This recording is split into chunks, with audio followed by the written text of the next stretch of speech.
Bismillahirrahmanirrahim, wa salatu wa salam ala Rasulullah sallallahu alayhi wa sallam. Mes très chers compatriotes, le mardi 7 avril 2026, nous avions lancé un appel clair, un appel de dignité, un appel de résistance. Nous vous avions demandé trois choses simples, trois gestes puissants, trois actes citoyens face à l'arbitraire. Premièrement, ne pas vous rendre au lieu de la mascarade électorale du vendredi 10 avril 2026, ces prétendus centres de vote transformés en théâtre du mensonge. Deuxièmement, faire résonner la marmite de la misère et les casseroles du pillage pour rappeler à ceux qui nous gouvernent que le peuple entend le bruit de ces richesses volées. Troisièmement, exprimer pacifiquement et dignement devant vos maisons votre rejet du vieil autocrate Ismaïl Omar Guelleh et d'un régime à bout de souffle. Que s'est-il passé? Le peuple a parlé. Le peuple, dans son silence, a tonné. Le peuple, dans son absence, a condamné. Vous avez massivement répondu au premier appel en restant chez vous ce vendredi 10 avril 2026. Par ce geste immense, vous avez rejeté à la fois les tripatouillages constitutionnels du 26 octobre 2025 et la farce électorale du 10 avril 2026. Oui, chers compatriotes, en refusant de servir de décor à leurs mensonges, vous avez accompli un acte historique de souveraineté populaire. Vous avez rappelé une vérité éternelle.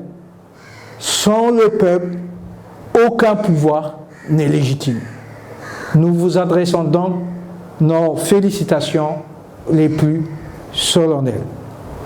Vous avez également fait retentir la marmite de la misère et les casseroles du vol organisé. Ce bruit n'était pas un simple vacarme, c'était la voix des oubliés, le cri des humiliés, la colère des spoliés. Certes, vous vous êtes encore peu exprimé devant vos maisons. Nous le comprenons.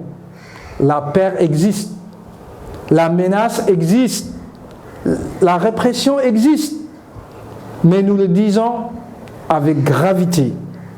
La peur du peuple est l'oxygène des tyrans. Alors, que faire maintenant, mes chers compatriotes? Voilà la grande question. Voilà la question décisive, celle de tous ceux qui souffrent et qui refusent de transmettre leur chaîne à leurs enfants. Premier élément de réponse, ne plus avoir peur. Le régime vous veut courber, vous veut fatiguer, vous veut résigner. Il se nourrit de ce poison à deux têtes, la peur et la résignation.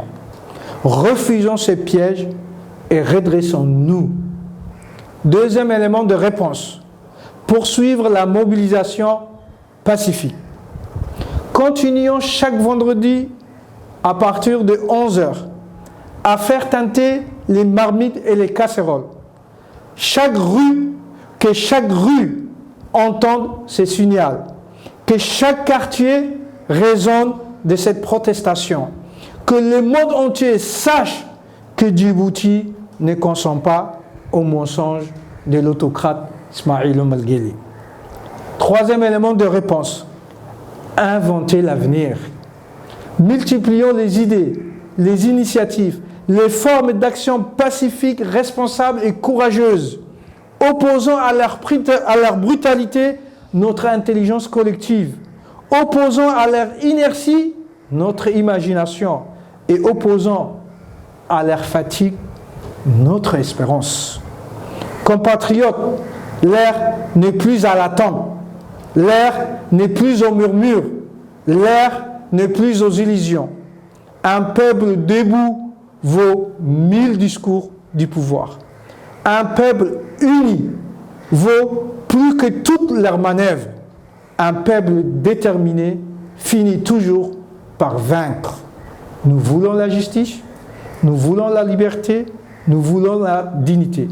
Et retenez ceci, chers compatriotes.